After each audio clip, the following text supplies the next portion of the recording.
ठीक है, हम ये चैप्टर पढ़ रहे थे रसायन बल विकृति।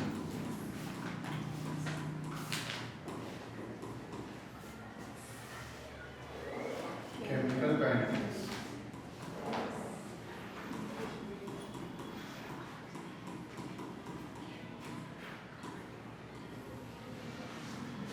देखिए, इसमें हमने दो चीजें पढ़ ली थी, एक आणविकता किसी भी अभिक्रिया की और एक कोटि। और मैंने आपको बताया था कि दोनों ही बड़े इंपॉर्टेंट चीजें, और इनमें सबसे पहला सवाल बेसिक लेवल पे ये पूछ लिया जाता है कि भाई इनमें अंतर बताइए। ठीक है, तो क्वेश्चन आता है कि भाई अभिक्रिया की कोटि और उसकी आणविकता में अंतर बताइए, तो हम उसको पढ़ेंगे। ठीक, तो अभिक्रिया कहीं डालेंगे, अभिक्रिया की कोटि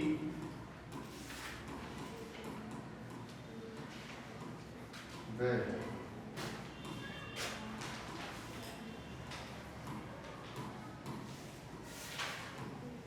आणविकता में अंतर। ठीक है, तो अभिक्रिया की कोटि एक तरफ लिखेंगे,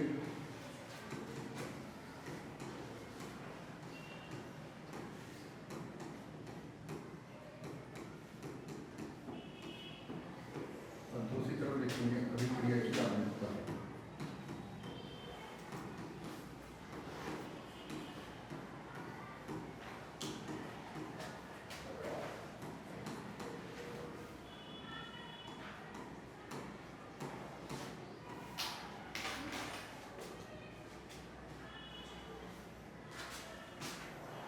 ठीक है, इसको तो इंग्लिश में बोलते हैं मॉलिक्यूलरिटी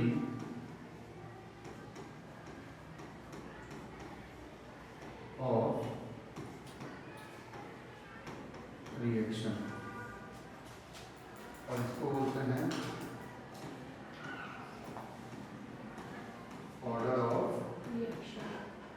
रिएक्शन। ठीक है, पहला है, यह है एक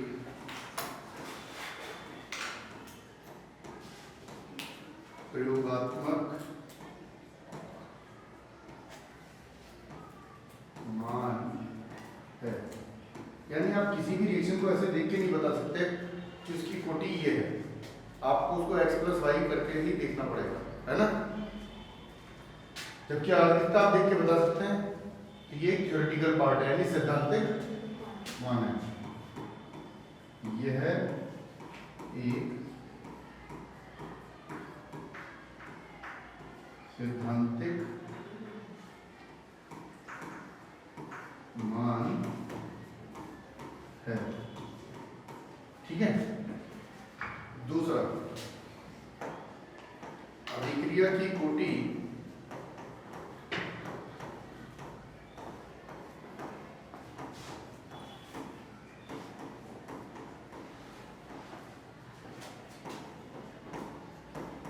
प्रयोग विधि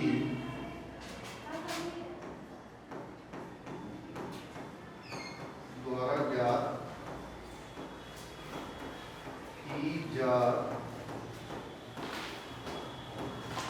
सकती है।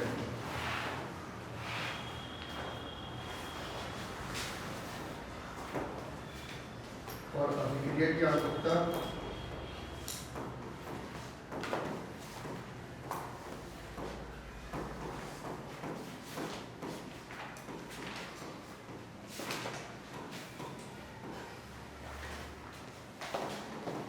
क्रिया विधि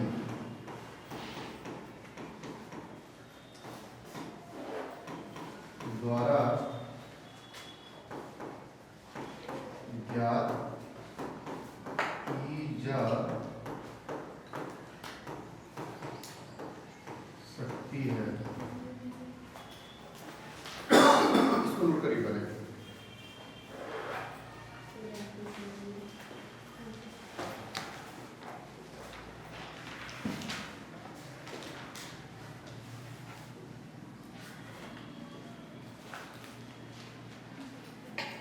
ये अंतर लिखने को आ जाता है 2 या 3 नंबर में कि आवर्तकता की कोटि और आवर्तकता की अभिक्रिया की में अंतर बताइए। तो क्योंकि ऑर्डर ऑफ रिएक्शन आप ऐसे देख के नहीं बता सकते, मॉलिक्यूलरिटी आप देख के बता सकते हैं किसी भी अभिक्रिया को। ठीक है, आगे चलें। अब देखिए तीसरा पॉइंट, 3 पॉइंट लिख लेंगे, बहुत है 3 पॉइंट।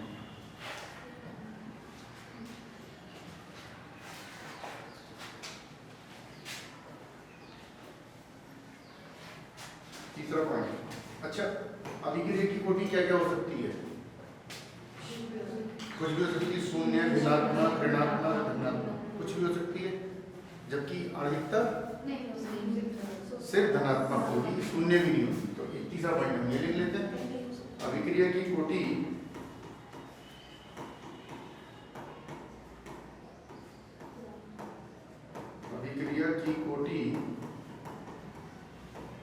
शून्य, ऋणात्मक,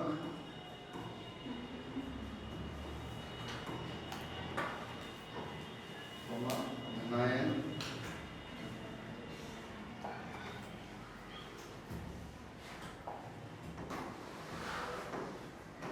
धनात्मक व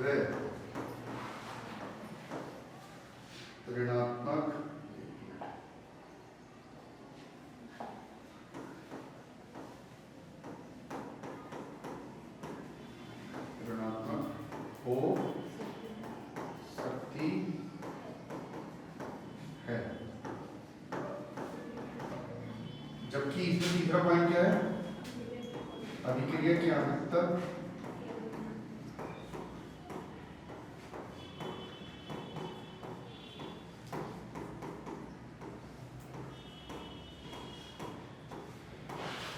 केवल क्या हो सकती है, वेरी गुड, धनात्मक हो सकती है।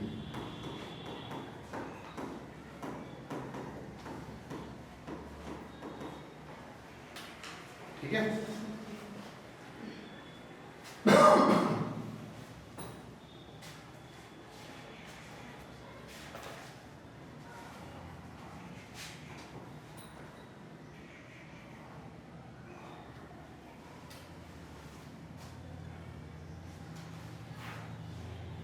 तो अगर आपसे अभिक्रिया की कोटि और आवृत्ति में अंतर पूछा जाए तो इस तरह से कर सकते हैं।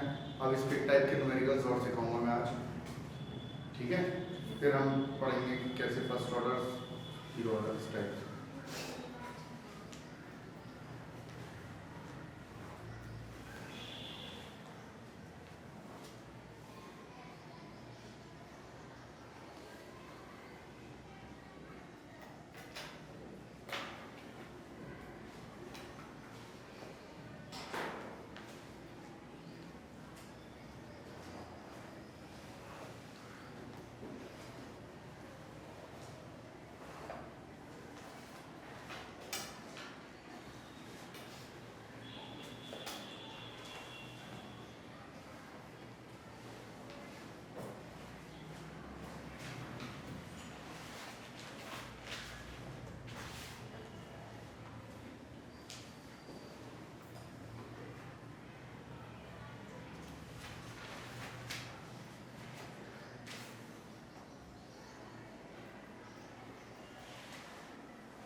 नोट कर लिया? Yes sir. इसका रह गया, अभी से करते हैं।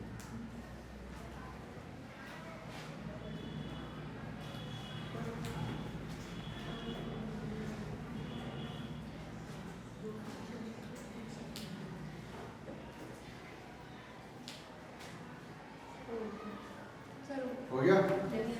तो अब आप बड़े आराम से लिख सकते हैं।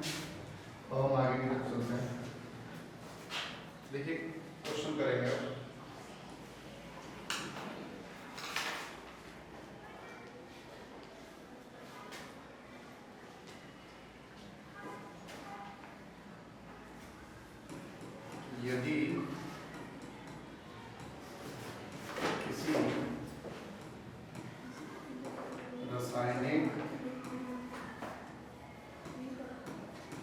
अभिक्रिया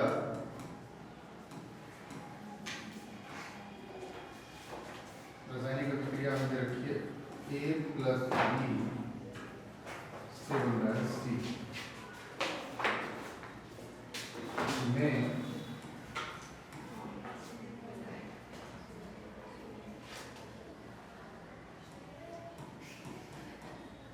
अभिक्रिया की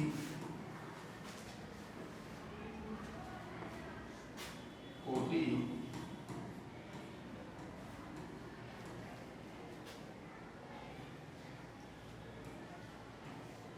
A के सापेक्ष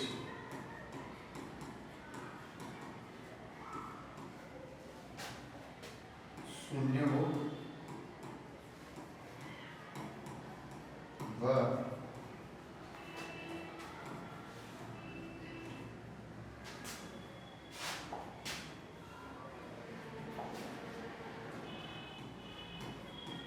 अभिकारक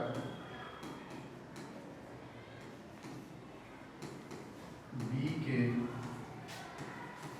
सापेक्ष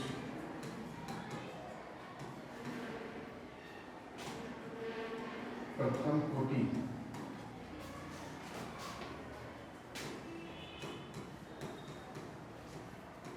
हो तो अभिक्रिया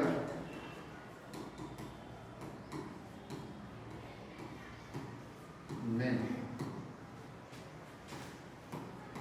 अभिकारकों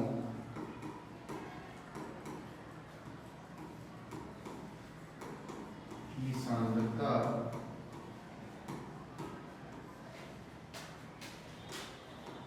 दुगनी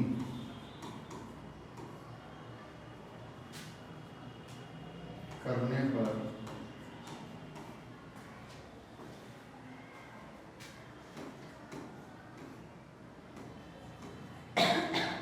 नवीनतम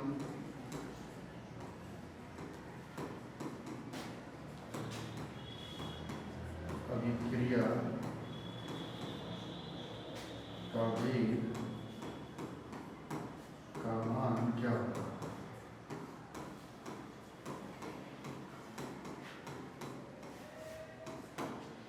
इस तरह से क्वेश्चन आपसे पूछा जाएगा। नोट करिए।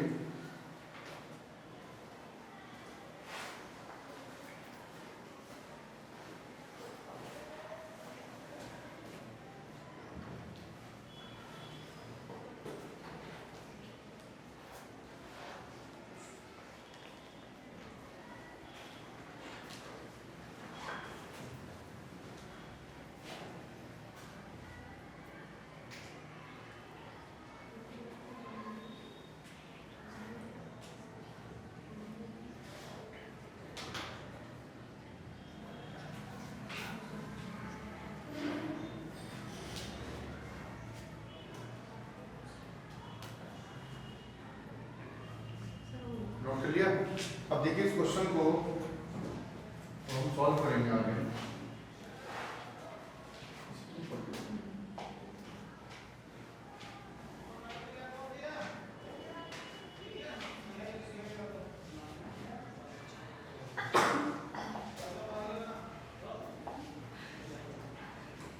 देखिए अब इसका सॉल्यूशन आपसे रासायनिक अभिक्रिया हमें दे रखी है A प्लस B से क्या बन रहा है C।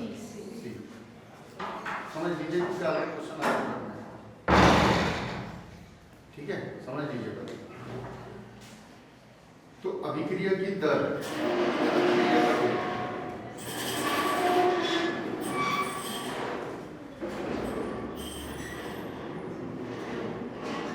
अभिक्रिया का वेग क्या होगा इस समीकरण के लिए के A और B। अब उसने क्या बोला है कि A के सापेक्ष कोटि कितनी है शून्य, हमने इसकी पावर शून्य कर दी, और B के सापेक्ष कितनी है प्रथम कोटि की, यही तो बोला है उसने। इसको मैंने लिख दिया R1। ठीक है, ये समीकरण कितनी हो गई? अब उसने क्या बोला, अभिक्रिया के अभिकारकों की सांद्रता अगर दुगनी कर दे, दोनों पे डबल कर दे, तो अब आप लिखेंगे अभिक्रिया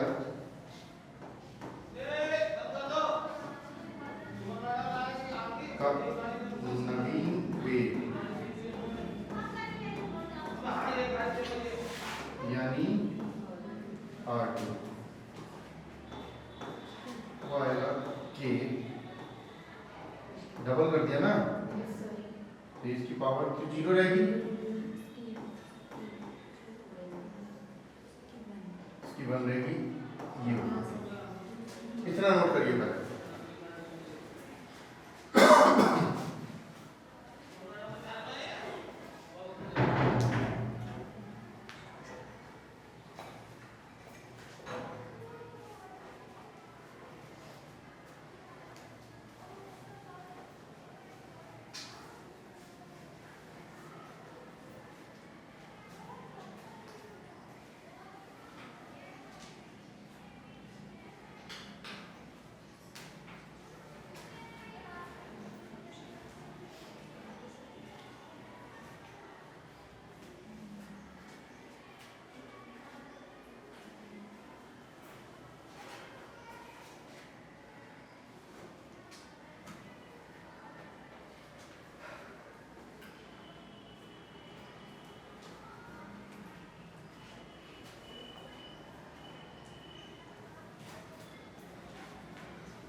नोट कर लिया?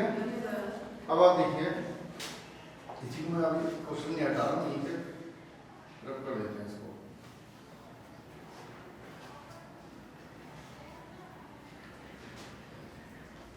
अब इसी में आगे हम लिखेंगे समीकरण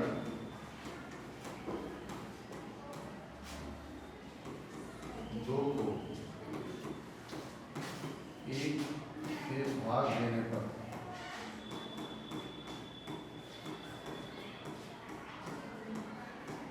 तो समीकरण दो क्या थी? R2 बराबर K, 2A का मान 0 और 2B का मान 1। यहाँ पर क्या होगा? R1 बराबर K, A की पावर 0 और B की पावर 1। अब आप देखिए, कैंसिल हो गया, किसी की पावर 0 होती तो 1 हो जाता है ना। तो R2 बराबर क्या आ गया? R1। तो ये तो हमने इसको 1 ही मान लें, कैंसिल ही हो गया भाई। इस 2 को मैं बाहर ले आया, तो ये हो गया B की पावर 1 और यहाँ हो गया B की पावर 1। ये तो हो गया, इससे ये भी कैंसिल हो गया। तो हमारे पास क्या आ गया? R2 बराबर R1 कितना आया? 2। यानी R2 बराबर क्या है? 2 इंटू R1। इसी से हमारा आंसर आ गया कि जो हमारा नया नवीन अभिक्रिया का वेग क्या हो गया है? अभिक्रिया का वेग क्या हो गया? जल्दी बताओ। R2 दुगना हो गया किसका? अभिक्रिया के वेग।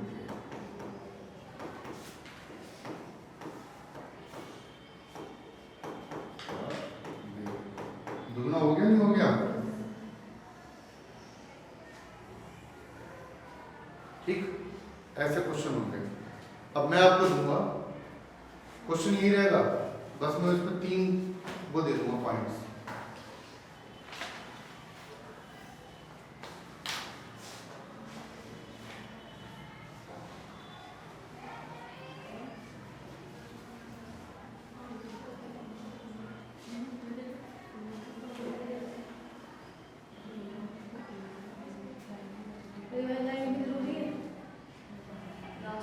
जो लिखी है आर्ट लगेंगे।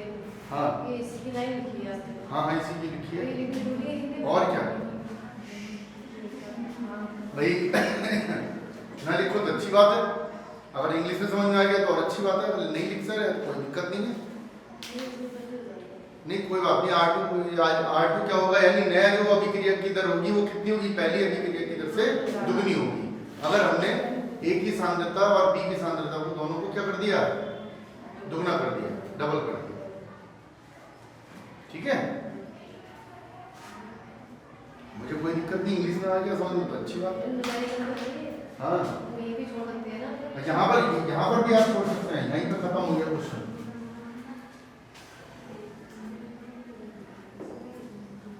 भाई ये 3 चैप्टर ही न्यूमेरिकल्स के, अगला तो कोऑर्डिनेशन, प्रोफाउंड और डी एंड एफ ब्लॉक है, जो मेरे पार्ट में अभी मुझे पढ़ाना है वो समझने वाला है। मेन तो यही न्यूमेरिकल्स के, तो इनमें सीखना जरूरी है। और न्यूमेरिकल्स में ज़्यादा नंबर मिल जाते हैं थ्योरी के कंपैरिजन में, अगर बच्चों को न्यूमेरिकल्स आ जाए ढंग से। तो अब आपको जो निकालना है, मैं अभी वैल्यूज लिखूंगा, उनके लिए निकालनी है ना। नोट कर लो पहले।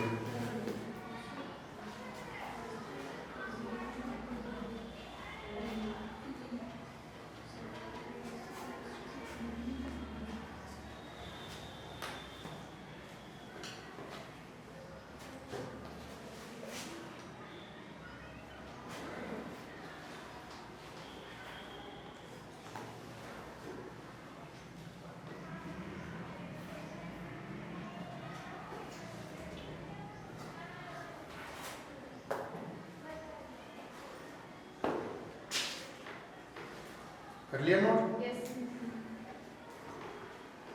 अब क्वेश्चन में थोड़ा सा चेंज कर रहा हूँ मैं, आप साथ में ये उतारना स्टार्ट कर दीजिए। यहाँ से क्वेश्चन यदि किसी रासायनिक अभिक्रिया इस तरीके से साथ साथ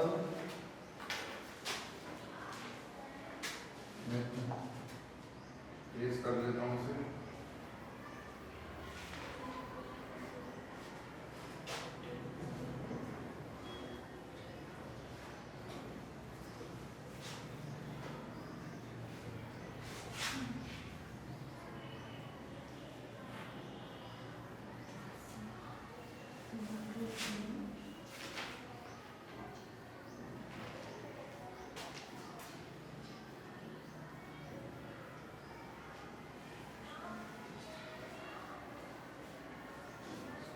क्वेश्चन उतारते चलिए पूरा।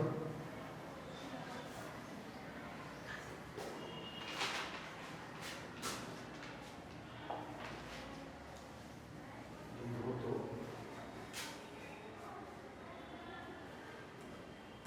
अभिकारकों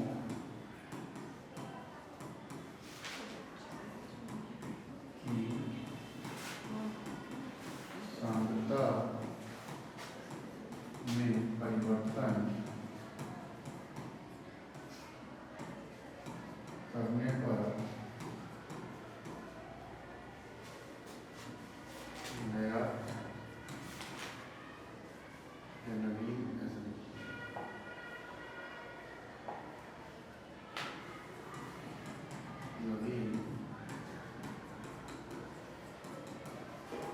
अभिक्रिया की दर या भी, जो भी आप लिखना चाहें, क्या होगा। ठीक है, पहला पार्ट में लिख रहा हूँ।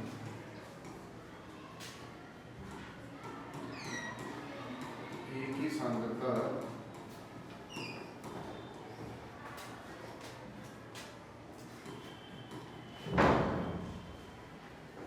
को आधा B की सांद्रता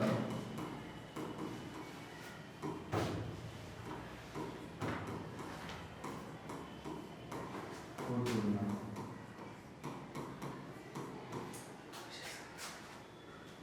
दूसरा A व B दोनों की सांद्रता को आधा करने ये क्वेश्चन में 3 क्वेश्चन दे रहा हूँ मैं, ठीक है। तीसरा, ए की सांद्रता को ढूंढना व बी की सांद्रता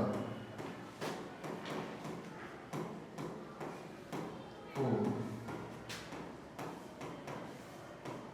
आधा करने का, ठीक है भाई।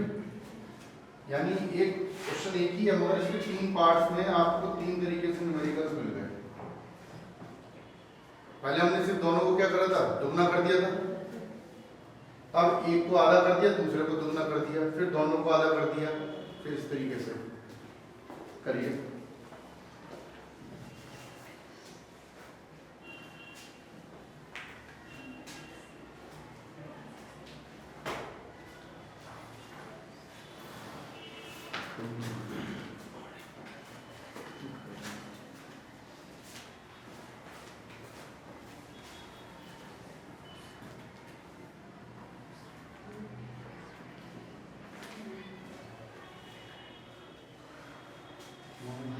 सुपरवाइजर नहीं,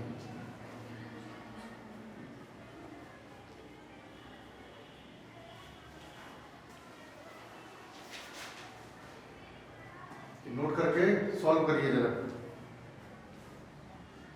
अगर क्लास ओवर भी हो जाए तो मैं